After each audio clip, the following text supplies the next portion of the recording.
हरे कृष्णा, राधे राधे। आज माघ मास का चौथा दिन है और आज माघ महात्म के चौथे अध्याय में आप सुनेंगे कि जिस समय साक्षात भगवान विष्णु के रूप श्री दत्तात्रेय जी सत्य पर्वत पर रहते थे, तब एक दिन महिष्मति के राजा सहस्त्रार्जुन ने उनसे पूछा कि हे योगियों में श्रेष्ठ दत्तात्रेय जी, मैंने सब धर्म सुने हैं, अब आप कृपा करके मुझे माघ मास का महात्म्य सुनाइए। तब दत्तात्रेय जी बोले कि जो नारद जी से ब्रह्मा जी ने कहा था वही माघ महात्म मैं तुमसे कहता हूँ। इस कर्म भूमि भारत में जन्म लेकर जिसने माघ स्नान नहीं किया उसका जन्म निष्फल गया। भगवान की प्रसन्नता, पापों के नाश और स्वर्ग की प्राप्ति के लिए माघ स्नान अवश्य करना चाहिए।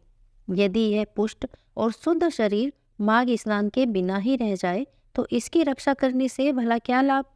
जल में बुलबुले के समान, मक्खी जैसे तुच्छ जंतु के समान यह शरीर माघ स्नान के बिना मरण समान है। भगवान विष्णु की पूजा न करने वाला ब्राह्मण, बिना दक्षिणा के श्राद्ध और ब्राह्मण रहित क्षेत्र, आचार रहित कुल, ये सब नाश के बराबर है। गर्व से धर्म का, क्रोध से तप का, गुरुजनों की सेवा न करने से स्त्री तथा ब्रह्मचारी, बिना जली अग्नि से हवन और बिना साक्षी के मुक्ति का नाश हो जाता है। जीविका के लिए कहने वाली कथा, अपने ही लिए बनाए हुए भोजन की क्रिया, शूद्र से भिक्षा लेकर किया हुआ यज्ञ तथा कंजूस का धन, यह सब नाश के कारण है।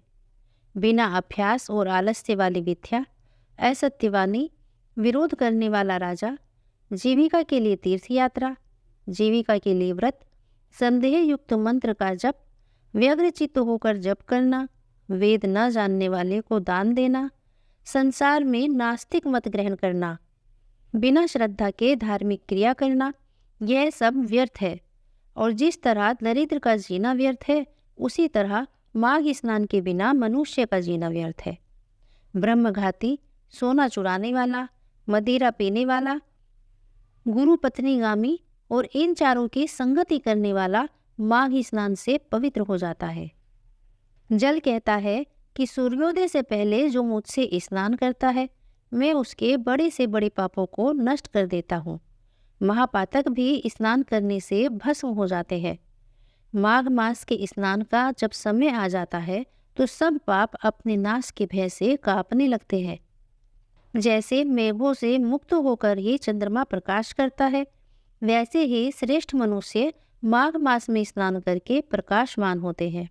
काया, वाचा, मनसा से किए हुए छोटे या बड़े, नए या पुराने, सभी पाप माघ स्नान से नष्ट हो जाते हैं।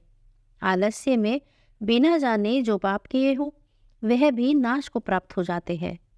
जिस तरह जन्म जन्मांतर के अभ्यास से आध्यात्मिक ज्ञान की प्राप्ति होती है, उसी तरह जन्मांतर अभ्यास से ही माघ स्नान में मनुष्य की रुचि होती है। यह अपवित्रों को पवित्र करने वाला बड़ा तप है और संसार रूपी कीचड़ को धोने की पवित्र वस्तु है। हे राजन, जो मनवांछित फल देने वाला माघ स्नान नहीं करते वह सूर्य चंद्र के समान भोगों को भला कैसे भोग सकते हैं। माघ महात्म का चौथा अध्याय समाप्त होता है। इससे आगे की कहानी माघ मास के 5वें अध्याय में सुनिएगा। हरे कृष्णा, राधे राधे।